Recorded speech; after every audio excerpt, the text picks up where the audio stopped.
So I've bought what can only be described as a bumper car.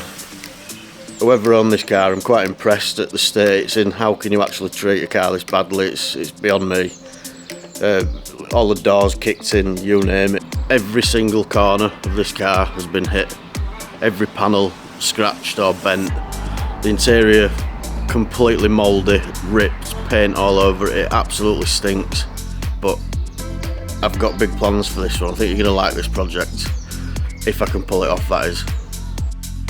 So if you've seen the other videos on this series, trying to make some money out of a £500 Golf, you know that this is car number 3. First one was the Golf 1.9 TDI, which went brilliantly. Second car was the Ford KA.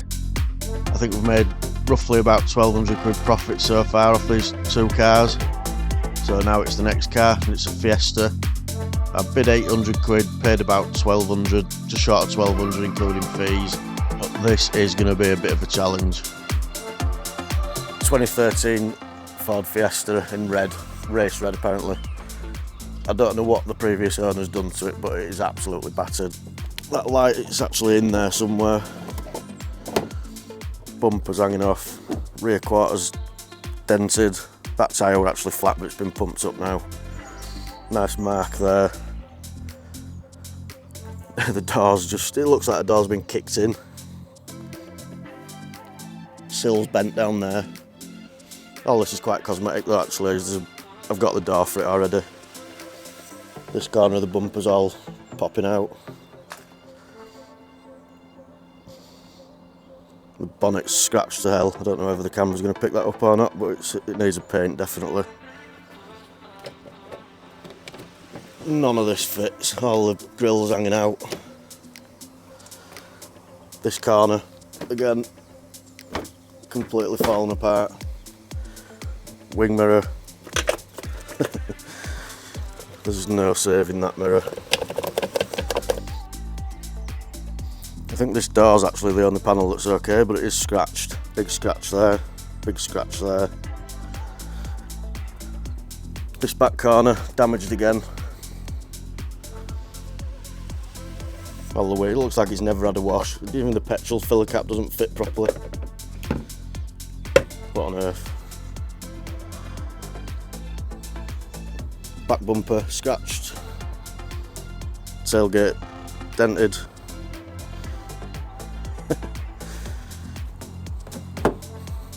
I'll get the keys, I'll show you inside it, it's even worse in there.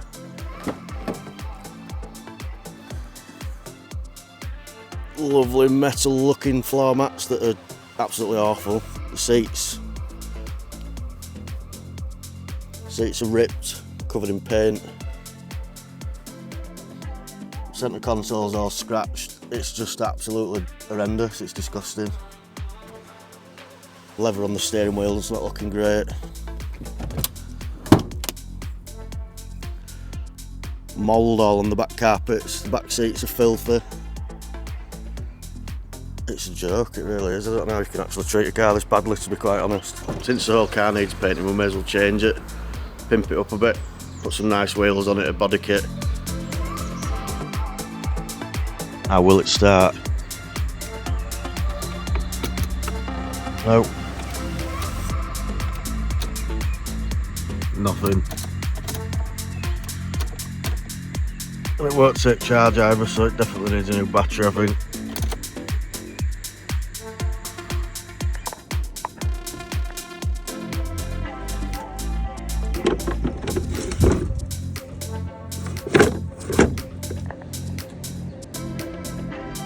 No oil at all.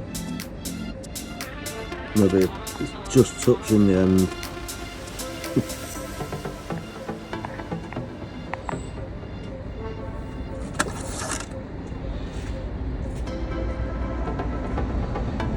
That's better. Halfway. So I got quite lucky with this. I went on eBay and found a door in about 15-20 minutes away for 80 quid, full door card, everything, all in good working order. So it's quite an easy process to remove these doors. First of all, you've got a 10mm set of bolts, 4 of them holding the actual door on. There's a T40 holding the door restrictor, and then an electrical plug. It's It's easy with two people, but I did manage to do this on my own. You just have to take the top bolt out last, and it kind of holds itself in position until you get that last bolt all the way out. I would advise though, if you're doing this, to get two people when you're putting the new door back on, just in case you dent it or ding it. But to be honest, I had a feeling that I was going to have to paint this door anyway, so I just thought I'd give it a go myself. All the same, just in the reverse order, get that top bolt just nipped to start with, and that'll hold the door on. Reconnect the electrical connector and then put the T40 back on, so the door restrictor. So I've got the door on. It went on quite easy, but it doesn't look the right colour. I don't know though, it might just need polishing to the same level as the car, but to me it's not quite right. I mean, this car's pretty much going to be fully painted anyway, so it's not the end of the world. But I've got it up in the air now, I've got all the wheels off it, and the first thing now I'm going to try and tackle is the big dent. I'm hoping we can push that out and make it pretty much back to square, and then it might just need a little bit of paint work, but I think hitting it in the right directions should better bring that back in line. It's not too bad really, it's pushed in, yeah, but we'll see. We'll get the bumper off and see what we can do with it. Again with this car, quite a simple job. You've just literally got two T25s at the top. The clips are obviously broken on this bumper, so it came off just below the headlight quite easy. You've got two or three 10mm kind of plastic nuts underneath the bumper, and then just some plastic clips that hold the arch liner on. Just be careful not to do what I did like an idiot and drop it on your face. Now the rear lights, I must have played about with this light for about 20 minutes, something like that. I was on YouTube looking at how they came out because I just couldn't figure it out. Apparently the video I watched, it had two T25s at the front of the light that you can see there, but yeah, it turned out to be a different story. Lesson learned.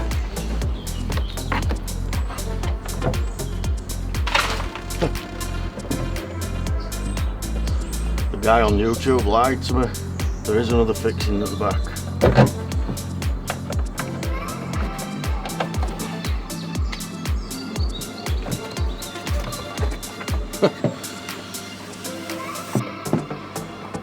That was annoying.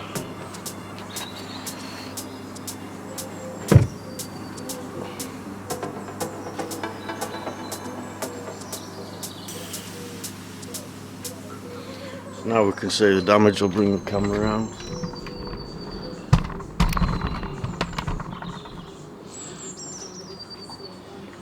You see there, it's all pushed in and down there. But luckily, these points, I can get to the back of them, so I can knock it back out that way. So let's give that a go. Now these outer bumper brackets, they're held on by rivets. I'm going to drill them both off anyway because they're kind of a one-use only thing, I think. Either that or I took the other side off wrong, because neither side survived removing the bumper, to be honest. Obviously this side was broken, but they'll be replaced either way. Now this is called using the tools that you've got in hand. I had my girlfriend looking out the kitchen window, just shaking her head thinking, what are you doing, you idiot? But in all fairness, this was a brilliant idea because it gave me loads of leverage on the panel. It took a while. I'm going to speed this video right up so you can see as I bend it with the ladders and the ratchet and hit it from the back, you'll be able to see it pull straight, and it actually worked an absolute treat. I was quite surprised at how well it came back in line. The reason why I keep fitting and taking the light back out, in case you wondered, is because obviously the light's the same shape as the panel should be. So by fitting the light I can see when I've got the panel into the right position. Now I know the light fits, it kind of means that the inner panel where the light goes, that's in the right position. So now what I'm doing is, obviously the way I've been pulling it with the ladders, I've pulled it a little bit too far, but that were actually intentional. After watching all these videos online about the dentless removal, you normally do go a bit too far with the panel and then knock the high spots back down. So that's what I'm doing now. I'm offering up the outer bumper bracket just to see when it's in the right position. Heating the panel up, just tapping the high areas back in just to get it something like back in line. Now the bumper gets put back on just to make sure everything lines up, and it's about there really.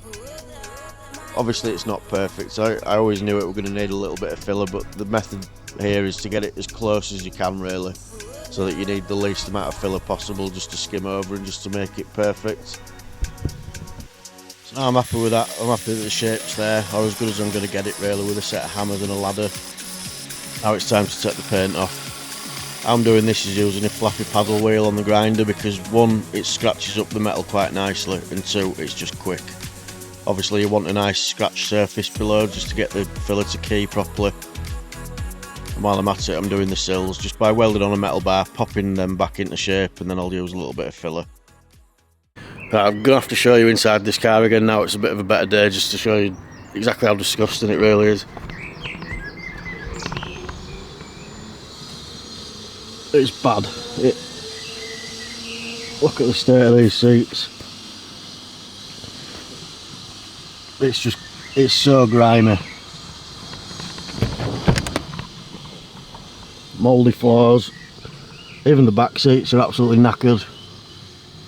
But over here we've got a nice, very low mileage ST interior, which is going to look lovely in there.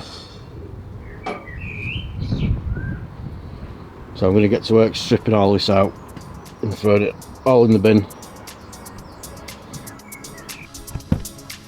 Probably tell by the face I'm making, it doesn't smell great, but the quicker I get these seats out the better. They're really easy to take out, with car seats to be honest.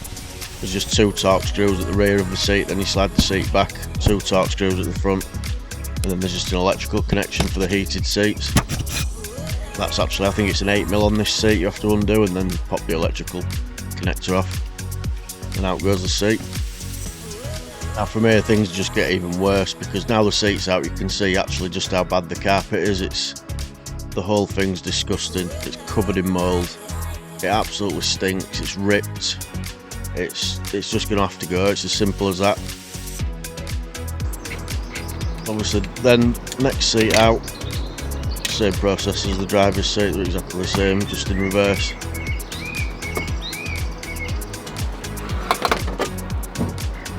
They want to go straight in the bin, them seats, along with all the other interior bits. I'm all for a nice unexpected surprise, but it actually looks like we've got some history under the seat hiding. We've got the actual service book.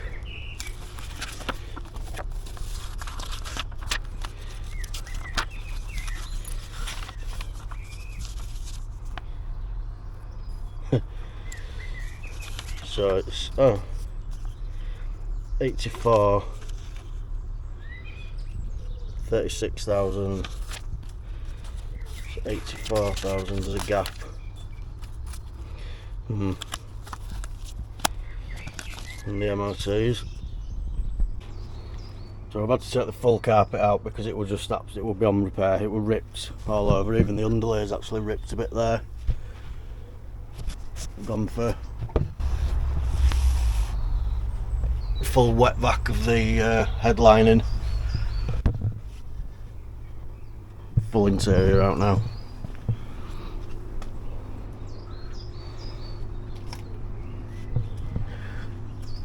So we're ordering a new carpet from Ford, and then tomorrow with a bit of luck I can put all the new interior back in it. You're probably thinking, why on earth have you gone to Ford for a new carpet for a Fiesta? Well, one, I couldn't find one online that looked any good, that were worth buying at all. And to be honest, I can see why, because as I was taking the old one out, it just wanted to tear and bits were falling off it. So Ford actually isn't too bad for the genuine parts. I think it costs 200 quid for the carpet, but it's just one of them things, if you have to do it, you have to do it. And next, put the new interior back in it. Finally, some new floor mats, and there we are. It's a beautiful interior, this. Works really well with the red car. It's a very, very similar colour to the car. I think it really pops, especially with the little red floor mats around the edges. Actually a nice place to be now. It doesn't stink anymore. So now I've got the sill fixed and the rear quarter fixed. I've got a body kit for this car. We're going to put it on afterwards once I've done the painting, but actually it makes a lot more sense to put the side skirts on before it gets painted and do it all and like seam seal it all properly. So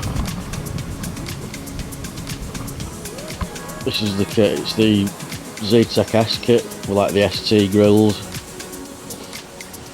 New front bumper because that one that I've got is knackered. Side skirts, rear diffuser and a big rear spoiler. Well, I say bigger rear spoiler.